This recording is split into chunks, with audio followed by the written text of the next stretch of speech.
ব্রট to you by Vguard, co powered by Sensodyne ও ভিমল বলো কথা কেশরী।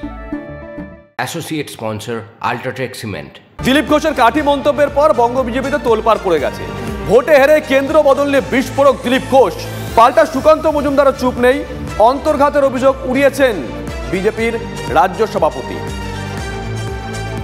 অন্যের হাতে কাঠি থাকে, আমার হাতে লাঠি থাকে। পরিস্থিতি খারাপ হলে অনেক কিছুই হয়, বললাম না, ব্যাঙে লাথি মারে, হাতিকে লাথি মারে। এখন ব্যাঙে লাথি মারছে। বহু আগে আমিই বলেছিলাম বাঙালিদের সর্বশ্রেষ্ঠ হাতিয়ার হচ্ছে কাঠি। সে বাঙালি রাজনীতিতে থাকুক বা অন্য কোথাও থাকুক, অসুবিধা তো নেই, কাঠি ব্যবহার করবেই। ডিসিশন নিয়েছেন তাদেরকে দিলীপ ঘোষের দায় নয়। দিলীপ ঘোষকে লড়তে বলা হয়েছে। দিলীপ ঘোষ যখন নেতা ছিল নিজের ডিসিশন নিয়েছে, লড়েছে, জিতে দেখিয়েছে। অন্যের ডিসিশন ভুল হলে তাদেরকে তো সবাইকে ভুগতে হবে। দল সাবোটাজ করবে বলে আমার তো মনে হয় না।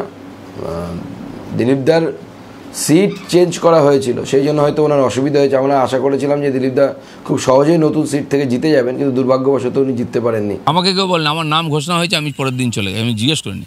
দিলীপ ঘোষ পেছনে তাকায় না, আর বাঘে কোনোদিন বাঁধাকপি খায় না। বিজেপিতে নিয়ম হচ্ছে রাজ্য সভাপতি থাকলে তাকে দায় নিতেই হয়, কিন্তু রাজ্য সভাপতির ডিসিশন নেওয়ার ক্ষমতা সব তো থাকে না।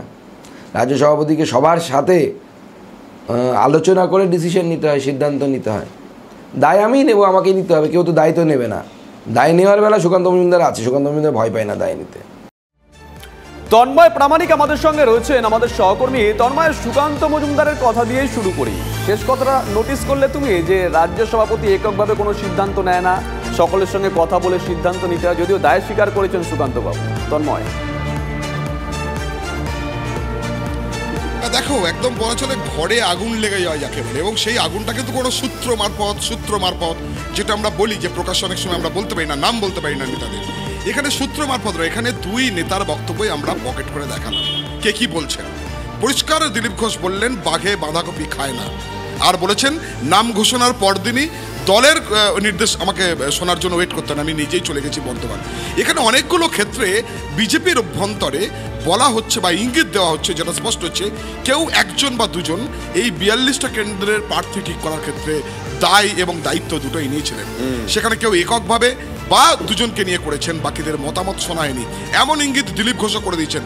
ফলে এখন হেরে যাওয়ার পর সেই ঘটনাগুলো প্রকাশ্যে চলে আসছে। তাহলে কি বিজেপি ইউনাইটেড ছিল না? একজন, দুজন বা তিনজনের উপর নির্ভর করে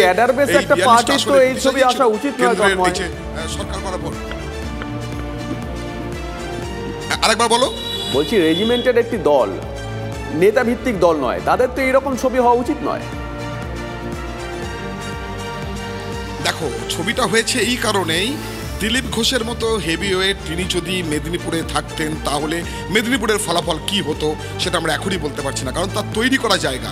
তিনি যেটা বারবার বলেছিলেন তার ঘনিষ্ঠ মহলে, যে তৈরি করা জায়গা, দল যেখানে বলবে সেখানে চলে যাব।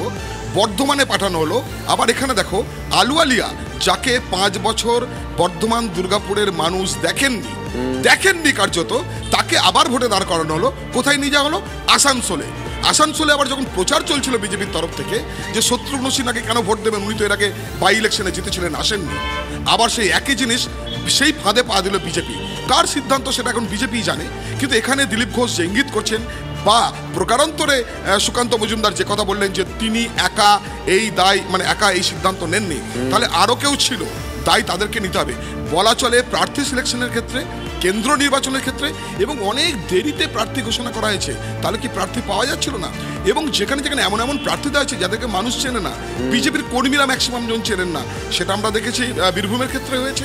আবার প্রার্থী দিয়ে সেই প্রার্থীর ক্যান্সেলেশন হয়ে গেছে, তার যে নমিনেশন ছিল, মনোনয়নপত্র ছিল, সব মিলিয়ে কোথাও একটা ছন্ন ছাড়া, কোথাও একটা বলা চলে যে যাদেরকে চেনা যায় না বা কারোরও হয়তো ঘনিষ্ঠ তিনি ভোটে দাঁড়িয়ে গেছেন, এমন গুরুতর অভিযোগ বিজেপির অভ্যন্তরে উঠছে। এবং তুমি খেয়াল করবে ভালো করে, এখন বিজেপির আক্রান্ত কর্মীদের পাশে দাঁড়ানোর কিন্তু তোড়জোড় শুরু হয়ে গেছে কয়েকজন নেতার মধ্যে।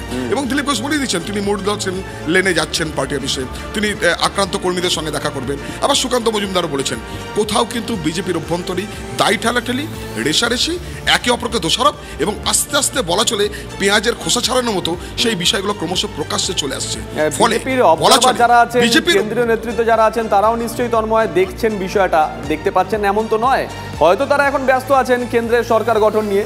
দেখা যাক এর পরবর্তী সময় তারা কোনো পদক্ষেপ নেন কিনা। এটাও দেখতে হবে যে দিলীপ বাবুর মতন আর কেউ, নাম করেই বলছি, দেবশ্রী চৌধুরী জেতা এমপি, তাকে অন্য জায়গায় দাঁড় করানো হয়েছে তৃণমূলের শক্ত ঘাঁটিতে, তিনি বা তার মতন আর কেউ মুখ খোলেন কিনা, এগুলো তো নজর রাখতে হবে। তন্ময়, নজর থাকবে আমাদের। Brought to you by Vguard, co powered by Sensodyne ও ভিমল, বলো কথা কেশরী।